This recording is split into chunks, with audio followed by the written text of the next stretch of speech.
extended its Christian heritage to become a spiritual harbor for religious and secular humanists, pagans, deists, theists, atheists, and a variety of other faith persuasions. In the 50 years since consolidation, the Unitarian Universalist movement has grown in many ways. One way in which we have not grown is in developing a common understanding of the distinct nature of Unitarian Universalism, its call and promise to the world. Now, put the second part of his statement on hold. I'll come back to that. But the point of this long story I've told you about the consolidation process is his first point.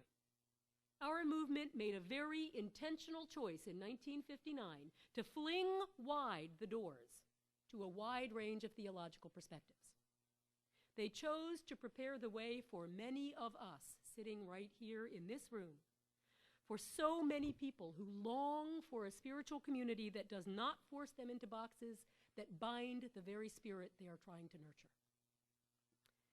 So far, so good. But that was 49 years ago. No, 51. No, 49. Wait. 51 years ago. Right. The final vote to actually approve the consolidation came a year later in 1960, and the legal steps were completed in 1961. So we can celebrate 50 years again next year, if we want. Now, I take this whole 50-year thing very personally, as I know some other people do too. I was born in 1961. I, too, am approaching 50. I call myself a merger baby because I was born the year that the merger of the two denominations was finalized, and I feel as if only now, approaching 50, am I beginning to know who I am and what I'm called to do in the world. And I think perhaps it is the same for Unitarian Universalism.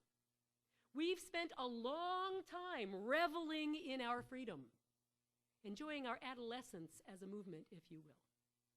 My colleague Stephan Papa tells the story of having someone join the congregation he was serving in the 1970s, signing the membership book and saying, "I'm so glad I found this place. It's exactly what I was looking for. There's nothing religious here at all." On the contrary, I say, there is so much religion here. So many different ways of being religious, from the Christian way to the Buddhist way to the humanist way to the pagan way to the Jewish way, and many more. We revel in our religious diversity, and I think we should. But when the UUA's Commission on Appraisal, some of you were here 2 weeks ago when I told you all about who they are. They're just a denominational body that studies things and then tells us what they think. Short version. They explored the question of our theological diversity in 2005, and they said this: diversity, both cultural and religious, has been the watchword of the movement's recent past. And insofar as that indicates UU's sincere desire to be truly open and welcoming of all sorts into the UU Fellowship, that emphasis is all to the good. And certainly the world today sorely needs communities of faith, indeed communities of all kinds, that are models of inclusion and pluralism, where religious differences do not divide. But diversity by itself, important as it is an insufficient institutional goal. Diversity by itself, important as it is an insufficient institutional goal. More pressing is the question of what we are calling people into community for. If we are a community, what is the common unity that binds us together? And if we are a religious community, shouldn't we be able to articulate theologically and religiously what it is that unites us? Many of you have heard the old joke about the cross between the Jehovah's Witness and the Unitarian. Garrison Keillor loves to tell this joke. He pokes fun at us all the time. What do you get when you cross a Jehovah's Witness and a Unitarian? Somebody who knocks on your door and then has no idea why. It makes me really mad that that joke is funny. I mean, I laugh at it too. But after 50 years, I think it's time to stop laughing and celebrate the fact that we know why we're here. We have something to say when we knock on those metaphorical doors. We have a lot to say to a world that really needs to hear what we have to say. And so Peter Morales' sermon, which I quoted for our reading this morning, really spoke to me. We don't all believe alike. We never will. We probably shouldn't. That's great. The point is, what we believe isn't the question anymore. And we're so accustomed to defining ourselves by all the things we don't believe or don't have to believe. We never talk about who we are and what we love. True religion, says Morales, is about what we love, not about what we think.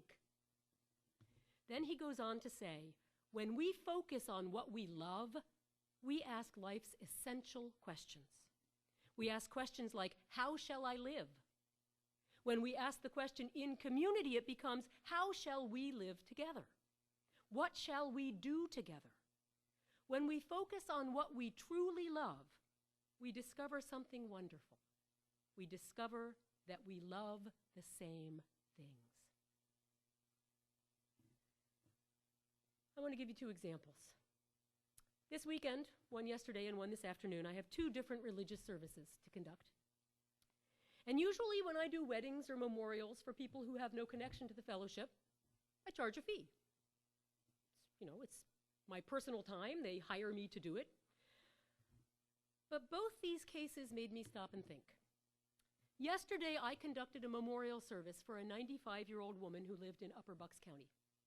She was born in Vienna in 1915. And as a bright and talented young woman, she went to college there to study chemistry. She was kicked out of college, though, after the Nazis invaded Austria because Jews were no longer welcome in institutions of higher learning.